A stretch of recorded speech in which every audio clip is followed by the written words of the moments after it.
Nós vamos dar início hoje a uma nova série a respeito do Evangelho da Graça e o Evangelho do Reino. Em Marcos 16,15, Jesus disse: "Ide por todo mundo, pregai o Evangelho a toda criatura." É bem verdade que o Senhor ele tomou a palavra dando uma ordem para ir pregar o Evangelho. Mas antes de entendermos o que é o Evangelho da Graça e o que é o Evangelho do Reino, precisamos primeiro entender o que é o Evangelho. A palavra Evangelho, por definição, significa boas novas. Bom, nós sabemos que hoje tem muitos pregadores que anunciam a palavra de Deus, mas que não é o Evangelho. E por que não é o Evangelho? Não é Evangelho não porque não é a palavra de Deus. Não é Evangelho porque não é uma boa notícia. São portadores de más notícia. Por exemplo, quem prega sobre a lei não está pregando o Evangelho, porque na lei não tem uma boa notícia. Na lei tem uma notícia má. A palavra Evangelho não é uma ideia inventada por Jesus, nem muito menos pela igreja. De onde vem essa ideia de Evangelho? Bem antes de Jesus, já existia nações que entravam em guerras, geralmente nos vales, e quando os soldados iam para as guerras, o povo que ficava na casa, que ficava na nação, ficava aguardando a resposta da guerra, ficava aguardando a resposta da batalha. E quem é que vinha trazer a resposta da guerra? Quem vinha trazer a resposta da guerra era o evangelista. Aqui nasce a ideia do evangelista. O que é o evangelista? Evangelista é o portador de boa notícia. O que é o Evangelho? O Evangelho é boa notícia. E quem é o evangelista? Quem porta o Evangelho. O portador de boa notícia. Então o povo ficava nas suas casas aguardando o evangelista vir para trazer a boa notícia. Se o evangelista viesse, significava que o povo tinha vencido, que os soldados tinham ganhado a peleja, tinham vencido a guerra. Então o evangelista vinha trazer a boa notícia. Que boa notícia era essa? A boa notícia que eles venceram. Jesus ele vai tomar a palavra dizendo: "Ide por todo mundo e pregai o Evangelho." Ele está dizendo: "Ide e pregai a boa notícia." Ide anunciai o Evangelho. Ide anunciai a boa notícia. Nós vamos entender o que é o Evangelho da Graça e o que é o Evangelho do Reino. Se Evangelho é a boa notícia, vamos também traduzir o que é graça. Graça é um favor que eu não mereço, ou um favor imerecido. Então, o que é o Evangelho da Graça? O Evangelho da Graça é a boa notícia de um favor que eu não mereço. O que é reino? Reino dá ideia de governo. Então, o que é o Evangelho do Reino? A boa notícia do governo. Nós vamos entender o que é graça, o que é reino, e logo em seguida nós vamos ver aonde eles se conectam, qual é o ponto de contato entre a graça e entre o reino. Para começarmos a falar sobre o Evangelho da Graça, nós temos que entender primeiro a graça na Antiga Aliança. Exatamente. A graça na Antiga Aliança, eu costumo dizer que ela vem pelas sombras, né? E no Novo Testamento, na Nova Aliança, a graça então é revelada. E a graça, desde a Antiga Aliança, ela não existe porque o homem pecou. Não. Quando o homem peca, a graça se tornou eficiente. Porém, a graça não existe por causa do pecado do homem. Logo, se eu não conseguir compreender a graça de Deus na Antiga Aliança, eu não vou conseguir viver a sua plenitude na Nova Aliança. É de suma importância enxergarmos a graça na Antiga Aliança. Quando Deus colocou o homem no jardim, Deus não deu uma lista de regras para o homem obedecer, para que o homem viesse receber a bênção. Não. Quando Deus colocou o homem no jardim, Deus disse: domine, coma, faça isso. Deus deu tudo para o homem, ainda que o homem não merecia, mas Deus deu, porque a graça é assim, ela dá sem mesmo eu merecer. Então, a primeira manifestação de Deus para com o homem foi amor e graça. Deus não cobrou do homem, Deus não deu regras para o homem. Muito antes do homem pecar, Deus já havia manifestado com graça para ele. Eu estava lendo aqui em Gálatas capítulo de número 3 e algo me chamou a atenção. Olha o versículo de número 7. Sabei, pois, que os que são da fé são filhos de Abraão. E o que me chama a atenção? Que a graça de Deus alcança Abraão não pelas obras de Abraão. A graça alcançou Abraão pela fé. E olha o que está escrito: todos aqueles, pois, que são das obras da lei, estão debaixo da maldição. Consegue entender? Então, eu quero cumprir a lei. Porque não tem problema nenhum em você cumprir a lei, mas tem que cumprir toda a lei. E se eu tropeçar em um mandamento, se eu tropeçar em uma das leis, você já tropeçou em todas. Aonde mora o problema? O problema mora que quando você tropeça na lei, você recebe maldição sobre si. Você traz maldição para a sua vida. Então, nós podemos ver que mesmo antes da lei existir, a graça já manifestava. E muito antes do pecado existir no Éden, também a graça foi manifestada. Bom, deixar de pecar não é uma decisão sua, não é você decidir, eu não quero mais pecar. Não, deixar de pecar está ligado à natureza, está ligado ao novo nascimento. Você nasce de novo, você recebe uma nova natureza. E você nascendo de novo, recebendo uma nova natureza, aí você deixa de pecar.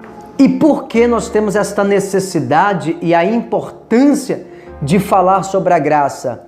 É simples, porque quanto mais eu conheço da graça, mais liberdade eu tenho.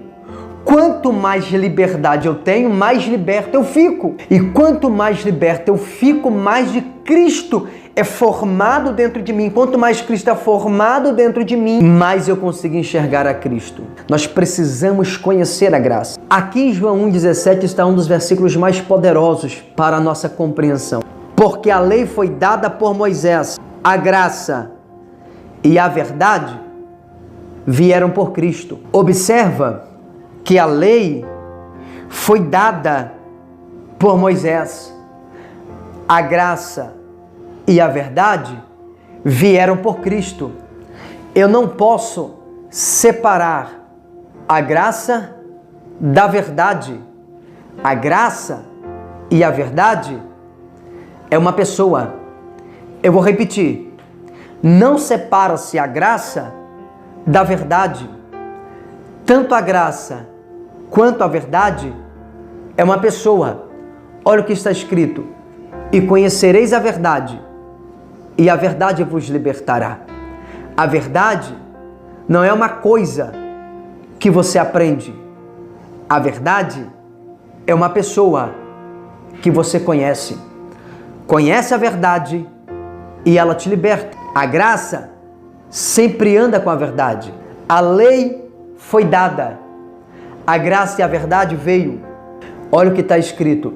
Não se coloca vinho novo em odre velho. Porque se colocar vinho novo em odre velho, vai perder ambos.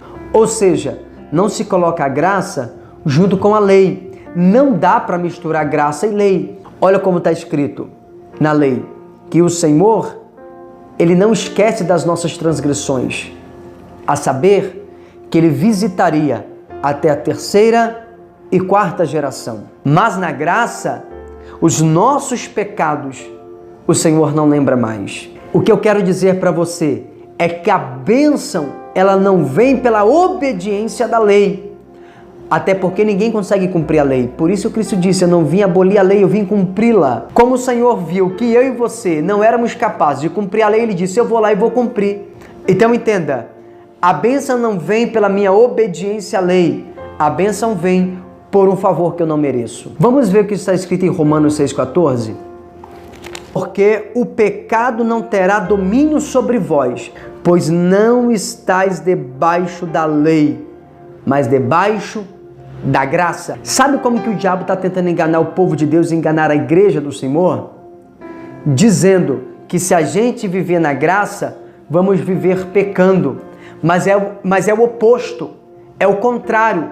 Está escrito, porque o pecado não terá domínio sobre vós, porque você não está debaixo da lei, mas debaixo da graça.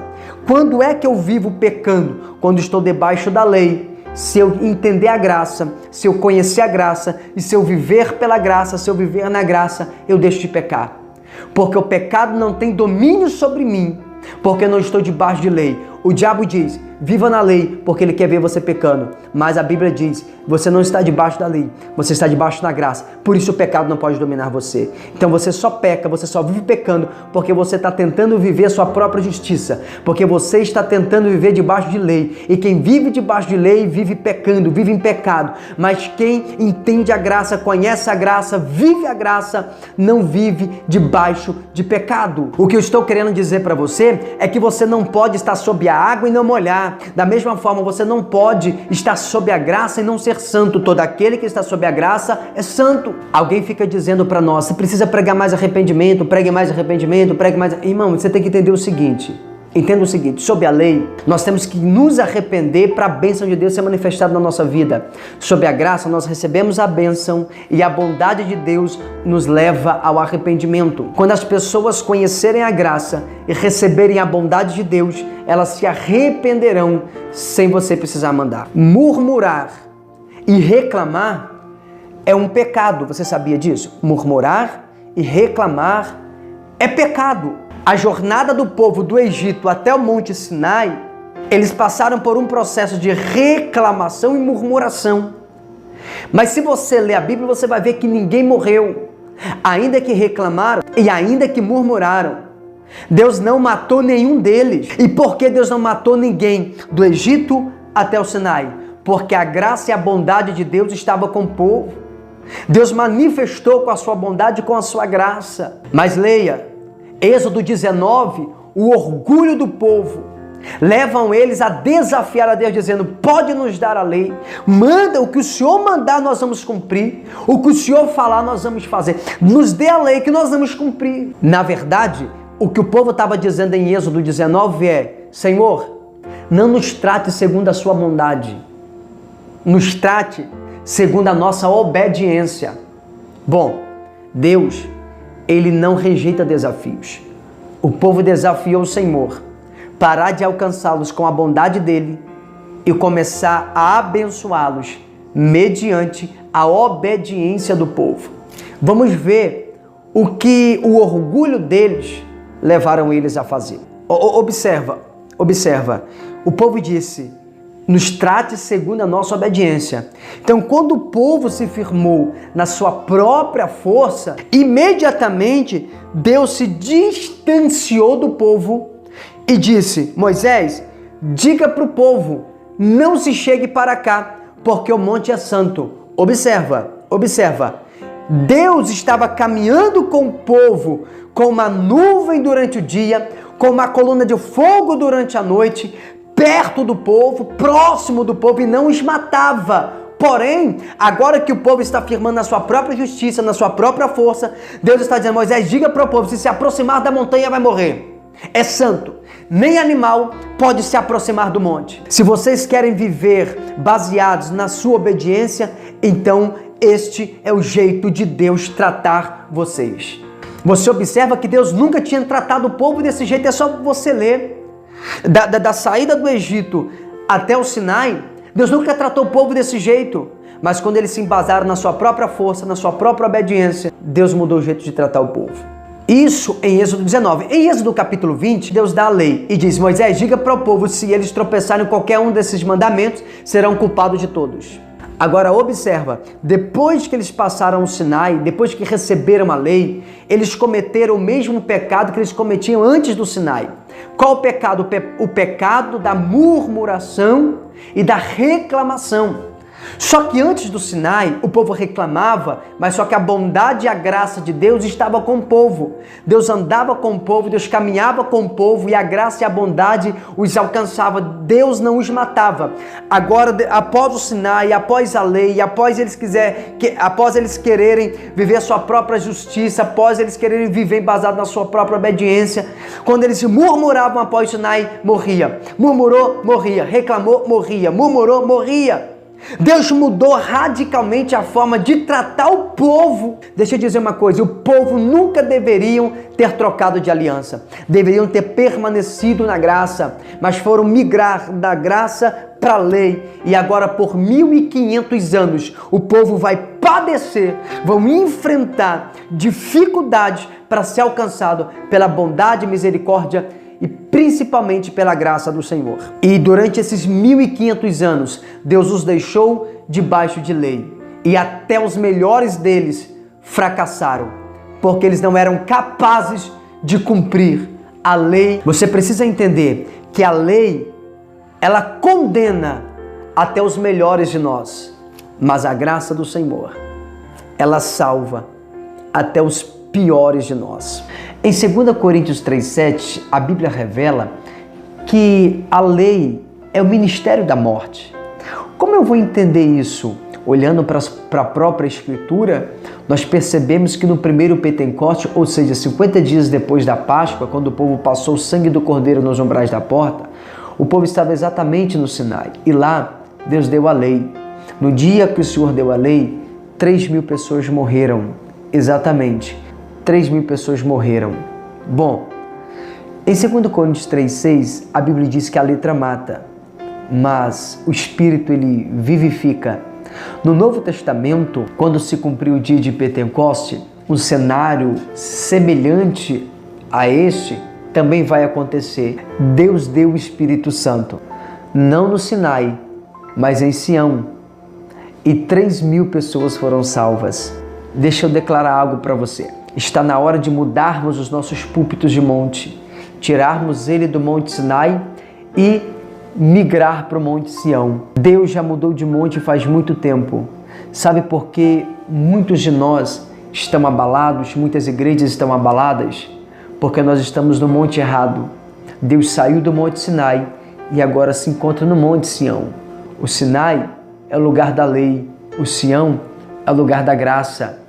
Olha o que está escrito: os que confiam no Senhor serão como os montes de Sião, que não se abalam, mas permanece para sempre. É tempo de trocarmos de monte. Uma coisa muito interessante está no Evangelho de Lucas, capítulo de número 18, quando o Senhor ele vai conversar com o jovem rico, e o jovem rico vem se gabando porque ele é um cumpridor da lei. O interessante é que quando o Senhor disse para ele, quando ele disse: o que eu preciso fazer para herdar a vida eterna? O Senhor disse para ele: vai cumprir as leis. Jesus dá a lei para ele, ele disse: tudo isso eu já faço. O Senhor disse: mas falta uma coisa, pega tudo que você tem e vende e dá aos pobres. Ou seja, o Senhor está dizendo: eu quero que você se desapega de Mamon, o Deus do dinheiro, o Senhor do dinheiro. Ele saiu triste e abatido. Esse cenário aconteceu no capítulo 18 de Lucas, mas logo em seguida, no capítulo 19, Jesus está entrando em Jericó. E quando Jesus está entrando em Jericó, ele olha para cima de uma árvore e vê um moço por nome Zaqueu. Ele diz: Zaqueu, desce, porque hoje eu vou para a sua casa. Nesse momento, as pessoas começam a se escandalizar, e aqui começa o escândalo da graça. Porque Jesus começou a conversar com um pecador e disse que ia posar na casa dele, ia dormir, ia comer com ele à mesa. Observa, quando Jesus foi até a casa de Zaqueu, depois da refeição, Zaqueu se levanta, se prontifica e diz: eu vou dividir o meu dinheiro com os pobres, eu vou repartir tudo que eu tenho. Então Jesus disse: a salvação entrou nessa casa. Em Lucas 18, Jesus deu a lei para o jovem, ele saiu triste, abatido, angustiado e não deu R$1 de oferta. Isso é interessante, mas em Lucas 19, quando Jesus entrega, ele traz a graça para a vida de Zaqueu. Zaqueu abre o bolso, abre o coração, abre a mão, abre a casa. A graça faz nós nos tornarmos pessoas generosas. Só é generoso aquele que conheceu a verdadeira graça. Um cenário interessante acontece quando Jesus está pregando no templo. De repente vão trazer uma mulher pega em ato de adultério. Quando eles trazem essa mulher até Jesus, ele diz para Jesus: Senhor, mestre, pegamos essa mulher no ato de adultério, segundo a lei de Moisés, ela tem que ser apedrejada. Nesse momento alguém estava esperando Jesus falhar: não apedreje ela. Eles iriam dizer: você está quebrando a lei de Moisés. Mas se Jesus manda apedrejá-la, eles diriam: mas o Senhor não é um pregador da graça, por que você está mandando apedrejá-la? Jesus então ele olha para toda aquela situação, ele abaixa, pega o dedo e escreve na pedra de cobalto, a pedra que fica do lado de fora do templo, não em terra, não em areia, mas na pedra. Quem não tem pecado, que atire a primeira pedra. Observa, a Bíblia diz que todos saíram e foram embora, do mais velho até o mais jovem, todos saíram e não apedrejaram aquela mulher. Jesus olhou para ela e disse: cadê os teus acusadores? E ela disse: todos já se foram. Quem é que tinha autonomia de atirar pedra sobre aquela mulher? Era só Jesus, porque ele não tinha pecado. Ele poderia atirar pedra nela, mas ele não fez isso. Mesmo ele podendo, ele não fez isso. Então ele desce a segunda vez e escreve no chão: nem eu também te condeno, vai e não peques mais. Observa que a lei foi escrita 2 vezes sobre a tábua. A primeira Moisés quebrou. Jesus também lá abaixo escreve por 2 vezes. A segunda vez que Deus entrega a tábua da lei para Moisés, o Senhor diz: pega a lei e coloca dentro da caixa de ouro, dentro da arca, debaixo do propiciatório. Ou seja, a presença de Deus, a graça do Senhor, ela sempre vai sobrepor a lei. Jesus olhou para aquela mulher e disse: eu também não te condeno.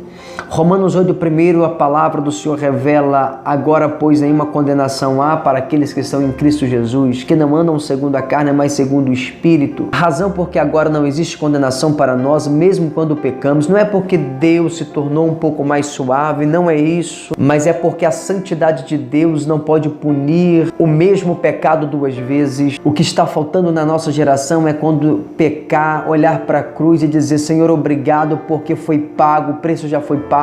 Se você não olhar para a cruz todas as vezes que você peca, você vai contrair enfermidades. Entenda, as pessoas na igreja estão enfermas, estão doentes, mas as pessoas não estão doentes, não estão enfermas por conta do pecado.